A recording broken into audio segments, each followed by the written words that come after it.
बिस्मिल्लाहिर्रहमानिर्रहीम। अस्सलाम वालेकुम। हमारे एक शागिर्द ने सवाल किया कि हज़रत हम मदनी चैनल देखते हैं तो वहाँ पर हमें अमीर अहले सुन्नत मौलाना इलियास अत्तार कादरी साहब के साथ उनके बेटे जिनको अभी आपने जानशीन बनाया है हाजी उबैद रज़ा अत्तारी साहब हो गए और शुरा के दीगर जो अरकान हैं हाजी इमरान अत्तारी साहब हो गए, हबीब अत्तारी साहब हो गए, वो हमें मदनी चैनल पे दिखते हैं।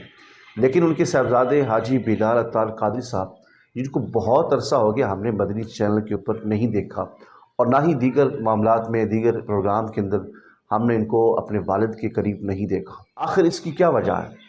उससे पहले कि मैं अपनी बात को आपके सामने वजाहत के साथ रखूं, पहले आप अमीर अहले सुन्नत मौलाना इलियास अत्तार कादरी साहब का मैसेज समाअत फरमाएं। नहमदुहु व नुसल्ली व नुसल्लिमु अला रसूलिन नबील करीम सगे मदीना मोहम्मद इलियास अत्तार कादरी रज़वी वफ़ियानो की जानिब से मुबल्लिग़ दावत इस्लामी हाजी मसऊद अत्तारी अरब शरीफ की खिदमत में अस्सलामु अलैकुम व रहमतुल्लाहि व बरकातुहू। आपका सोती पैगाम सामिया नवाज हुआ।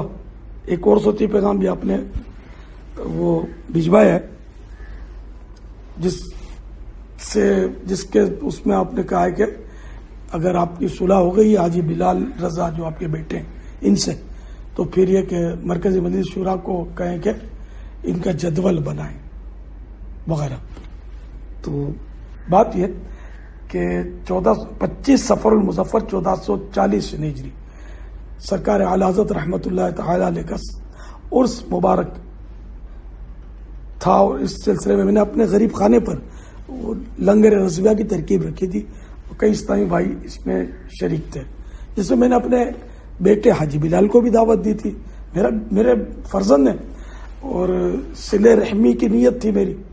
अल्लाह करीम क़त्अ रहमी से बचाए। क़त्अ रहमी ये हराम है, अल्लाह करीम बचाए, हम सबको बचाए। तो उसमें अरकान शुरा भी बात थे। दरअसल 2006 से कुछ मसाइल हमारे इस तरह के चल रहे हैं हाजी बिलाल रज़ा के और हमारे, और मैंने कई बार इस बात पर गुफ्तगू भी हुई हमारी, लेकिन कोई तरकीब बन नहीं पाई। मेरी और इनकी सोच में फ़र्क है। अब मैं एक मखसूस अंदाज में जो दावत इस्लामी को लेकर चल रहा हूँ सबके सामने यहाँ है, तो अब तंजीमी तौर पर हमारी चूंकि अंडरस्टैंडिंग नहीं है तो इसलिए वो तरकीब नहीं है। जाहिर है कि बाप अपनी औलाद को दूसरों के मुकाबले में ज्यादा पहचानता है, ज़हनी कैफियत को समझ सकता है। तो बहरहाल मैं इस नतीजे पर पहुंचा हूं कि ये हमारे साथ चल नहीं सकते।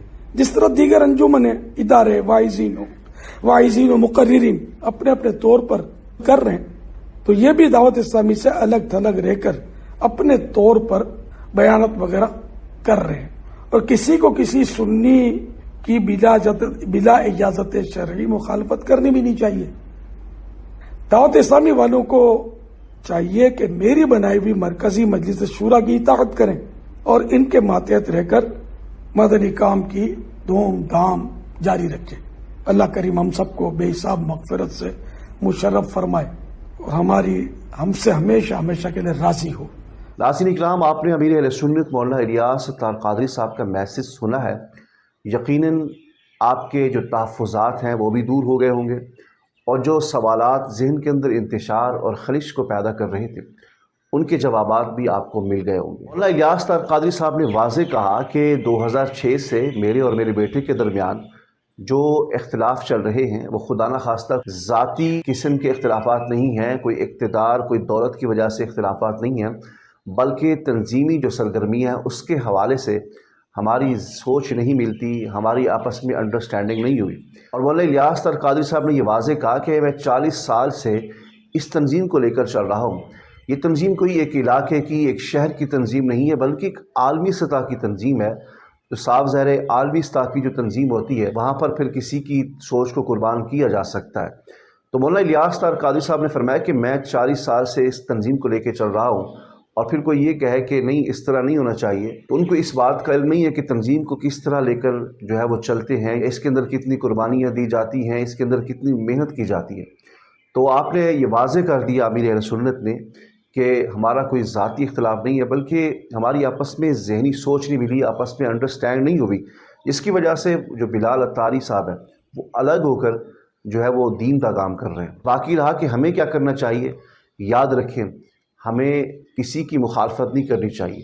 یہ نہیں کرنا چاہیے کہ وہ حق پر ہیں، وہ حق پر نہیں ہیں، وہ صحیح ہیں، وہ برے ہیں، وہ درست ہیں، وہ غلط ہیں. نہیں، بلکہ ہمیں دونوں کی سوچ کی عزت کرنی چاہیے. یاد رہے، ہم کسی کے ساتھ اختلاف نہیں کر سکتے کہ کسی کو اچھا کہیں، کسی کو برا کہیں، بلکہ جو امیر اہل سنت کی سوچ ہے وہ بہت ہی اعلیٰ سوچ ہے. نے واضح طور پر یہ کہا کہ اللہ کریم قطع رحمی سے محفوظ رکھے، یعنی رشتوں کو ختم کرنے سے ہمیں محفوظ رکھے، بلکہ رشتوں کو جوڑنے کی ہمیں توفیق عطا فرمائے.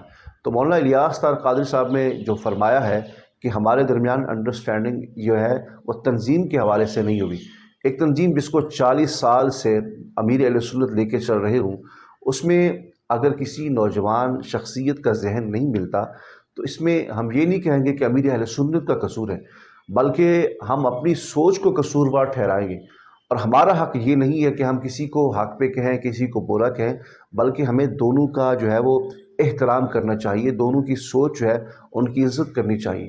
ہمیں یہ حق حاصل نہیں ہے کہ ہم آپس میں اختلاف اور انتشار کو پھیلائیں. ہمیں جو معلومات ملی ہیں وہ یہی ہیں کہ ہماری تنظیمی حوالے سے آپس میں انڈرسٹینڈنگ نہیں ہوئی، آپس میں ذہن نہیں ملی. یقین سے کہتا ہوں کہ ہزاروں اسلامی بھائی ایسے ہوں گے کہ جن کو آج تک اس اختلاف کی وجہ کا پتہ نہیں ہوگا کہ 2006 سے لے کر آج تک مولانا بلال قادری جو ہیں وہ اپنے والد سے الگ کیوں ہیں. اس کی وجہ آپ کو سمجھ آ گئی ہوگی کہ تنظیمی حوالے سے آپس میں ذہن نہیں ملے، آپس میں سوچ نہیں ملی، تو مولانا بلال قادری جو ہیں وہ الگ ہو کر دین کا کام کر رہے ہیں.